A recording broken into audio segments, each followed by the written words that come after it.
Sen oyun dep oylama, kızıklardan geç kalma.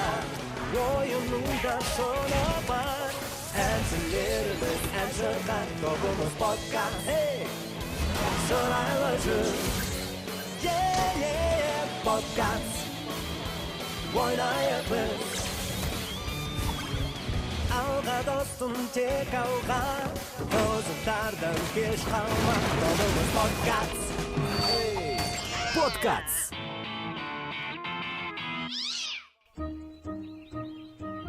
Koşup yalla, biz qaydan bileyik? Сендер күтпеген жерден келдіңдер, мен ескертіп үлгермедім. Біз жай ғана көмектесейін деп ойладық. Бұл менің жеке жорығым еді, мен ешкімнен де көмек сұраған жоқпын, айтыңдар, сұрадым ба? Ей, ол біздің кінәміз емес. Айдаһарларды көргенде бірден барайық деп шештік. Я, солай. Бұл жай батырлардың басында болатын жайт қой. Сендер оларды өлтіру емес, қолға үйретулерің керек еді, ештеңе де түсінбепсіңдер. Айдаһарларды ұстау? Айдаһарлар тобы? Сендер естідіңдер, енді тапсырма берушіге не деп айтамын? Ей, бізді күт. Біз Біз сенімен сенен бірге бірге барып барып бәрін түсіндіреміз. түсіндіріп береміз. Ертең оқысам алғы жылағым келеді. Балалық шағыма оралғандай болам. Жетер енді. Сен жай ғана өте сезімталсың. Біз А, қара не айдаһарлардың болып жатыр? сондай қауіпті екенін білмедік. Мырза, ол дұрыс айтады. Оларды ұстау мүмкін емес. Біз шынымен де көмектесейін дегенбіз. Айдаһарларыма не болғанын айтыңдар.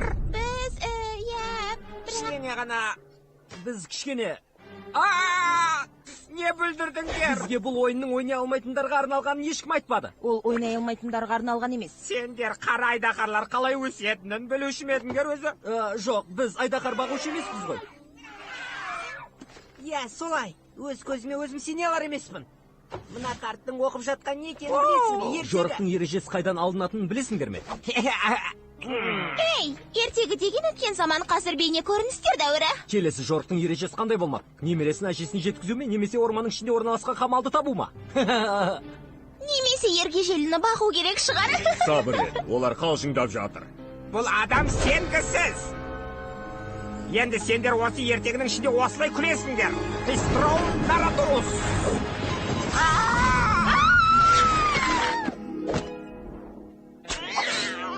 Сымбатты ханзада, мен мұнда не істеп жүрмін? Менің керемет айдаһармен төбелесетін қанжарым қайда? Достым, енді сен осы ойынның кезеңінен өтпей қалыш тұрмақ өзіңде шыға алмайсың. Бұл ойынды мен ертегіден алдым. Айтып отырғаның қарша қыз ба? Әрине, егер сен оны түсінсең, сен қарша қызды тауып, оны құтқаруың керек. Сәттілік тілеймін. Не деген алма? Ергежейлілер. Ей, менің ұпайларым не болды? Бұл не деген? Сен ертегідегі көркем ханзаданың жаман сөз айтпайтын білмеуші ме едің. Сонымен қатар ол жомарт, адал, әдемі, ізетті, сыпайы, және де ханшайымға сәлем айт. Сұмдық! Бұл деген сұмдық. Тоқта!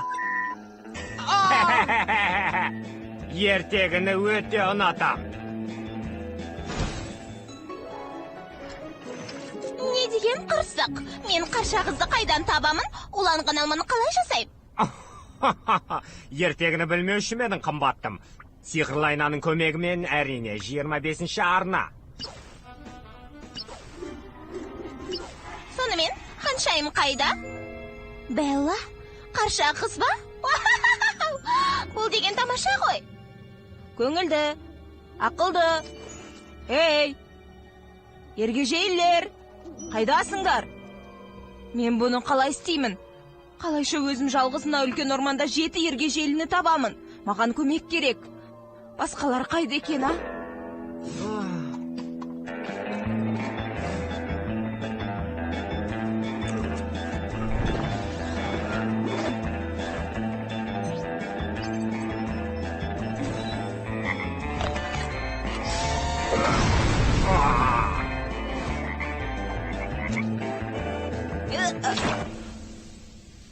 Мінекей.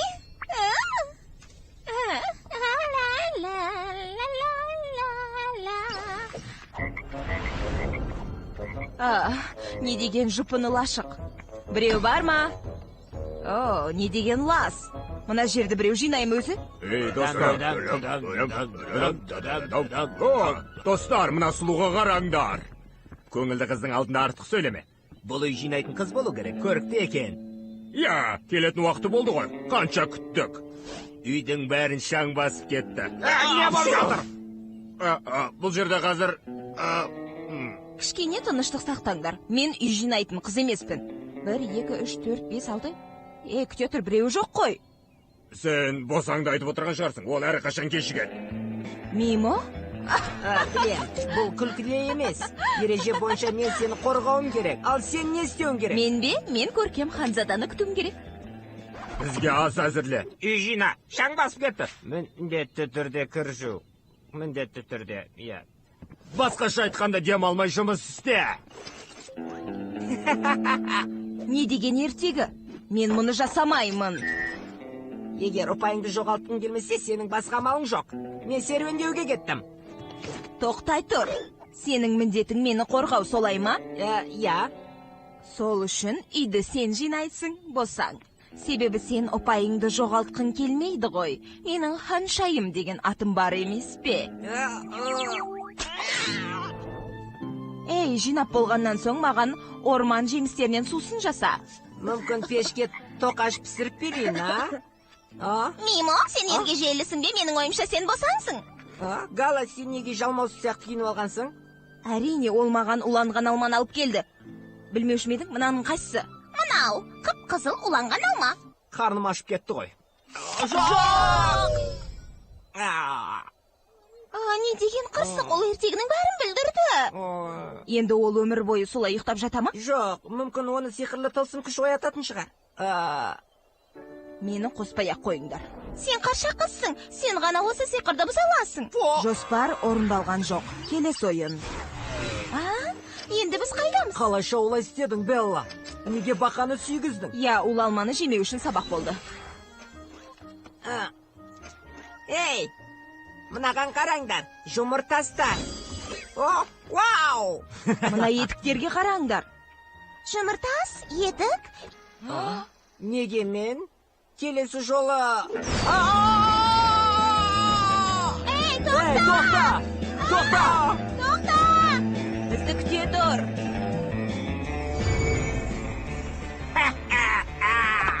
Ертегілерді сондай жақсы көрем. Жылағым келіп кетті. Жылағым. Ертегі деген не? Ертегі ол сиқырға толы әңгіме. Ол барлық елдің салт дәстүрімен тығыз байланысты. Ертегілердің көп бөлігі бұрынғы заманда пайда болған. Ертегілердің бірнеше түрлері бар. Әр қайсының терең мағынасы болады, немесе жеңіл ой тастайды. Мысалы, қарша қыз Ганзел мен Гретель. Сонымен осы ертегінің бәрі дүние жүзіне әйгілі болды.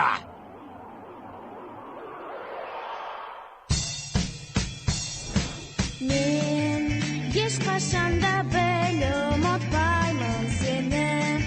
Не болса да біз тастамаймын сені. Тек жанымда болшы, қорғаным болам.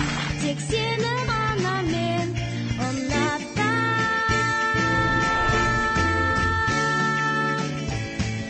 Сен қасымда болшы, жаным маған сенші.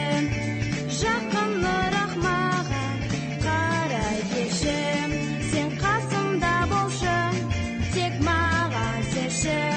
Бір сені ғана мен ұнатам. Мен ұмытпаймын сені, не болса да тастамаймын сені. Тек жанымда қалшы, қорғаным болып, тірегім менің. Сен қасымда болшы, жаным маған сенші. Жақынырақ сен бері қарай келші.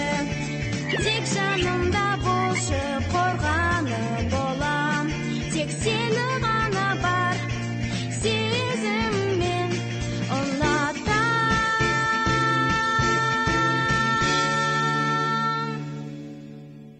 Қазақстан телерадио корпорациясының тапсырысы бойынша аударып дыбыстаған Казмедиа